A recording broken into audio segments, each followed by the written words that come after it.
Hey, beautiful people. I don't think you can see way back there, can you? Or over here. But you know, today what I wanted to focus on, see that red puppy? See that red puppy right there?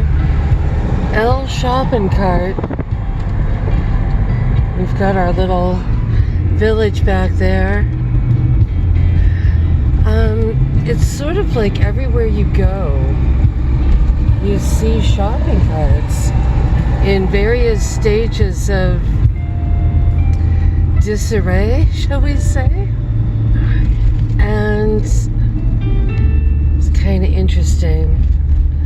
It's just been a while, but I think the last time I read up on the world of shopping carts, that they cost like between maybe like $200 and $400 a pop to buy if you're like a grocery store. So I don't know. I feel like, wow, being a manufacturer of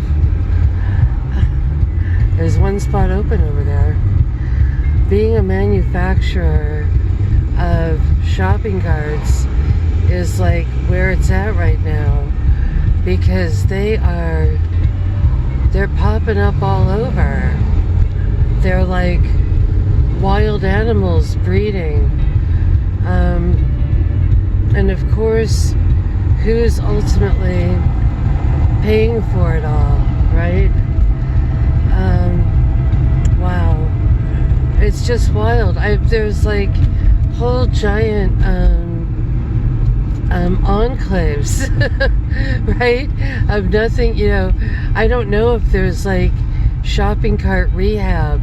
I don't know if there's places like, you know, where you go to return cans, you know, and you get a nickel.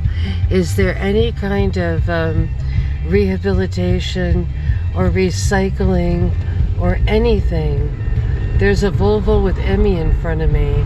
I wonder if they're like the head of Safe Place or some dumb thing downtown. Around the Circle Midwives, we've got tales to tell from there. It's next door to the Town Tavern. That's kind of funny.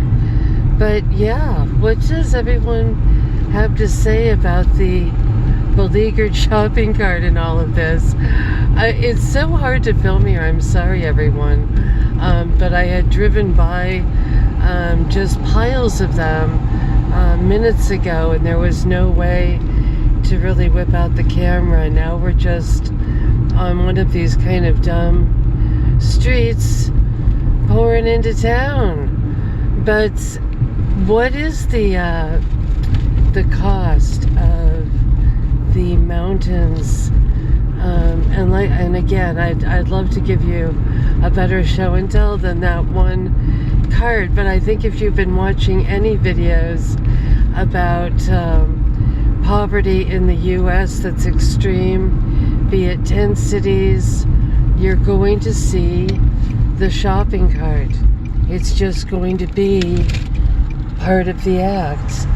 And you know, what does it symbolize? Because they're not cheap, and they're all over, and it's just crazy. Hey, cute little dog there. There's a funny story about the Salvation Army building over here too. They get a lot of you know, tax cuts because they're the Salvation Army. As you'll see, this is kind of a newy building, and it doesn't have like your usual Salvation Army people in front of it. And that's kind of a funny story because, as you all know, they're a religion, you know, they get all these tax breaks. And there was a guy named Ralph Monroe here who lives in what a friend of mine who worked for him called the Disney. He called it, he said, I worked at the Republican Disneyland, and I'll drive by it some guy for you guys. It's out if you're leaving town, and it's right by those infamous mud flats. that we had the other day. And it's these super rich people, and they've got horse graveyards, you know, they've got the mud flats, they've got big sculptures in the yard, and they were like friends of Reagan's, the whole 9 yards. And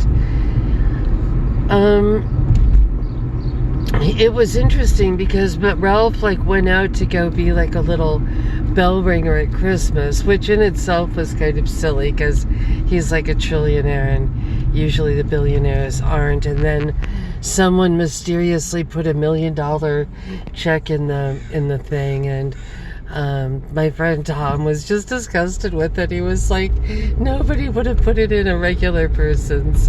And then the money, you know, it was all in the newspaper, like Salvation Army gets all this money and they're able to do stuff. Right now we're coming up to the Salvation Army if you guys want to see what it really looks like.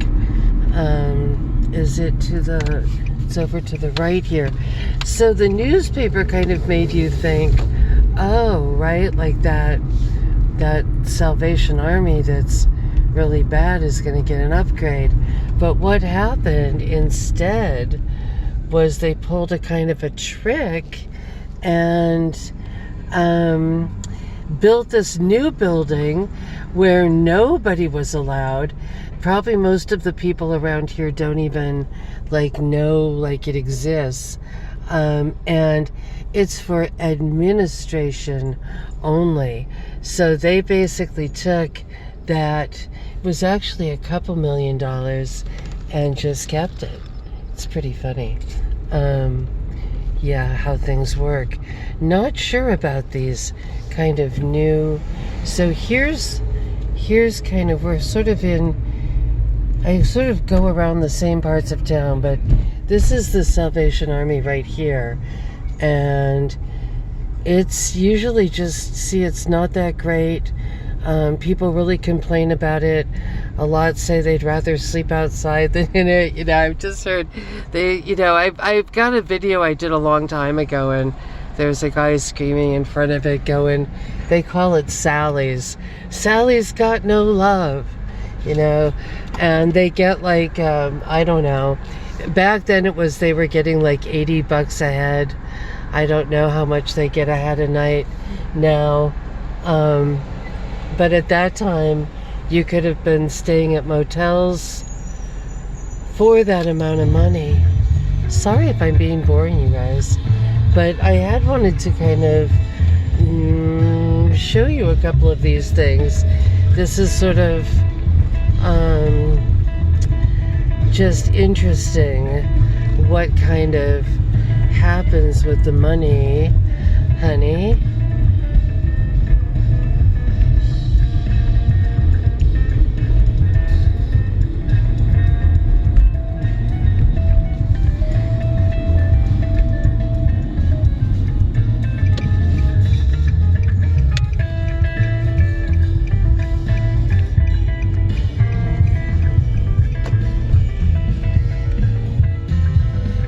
I can give you the backstory on Wild Grace sometime.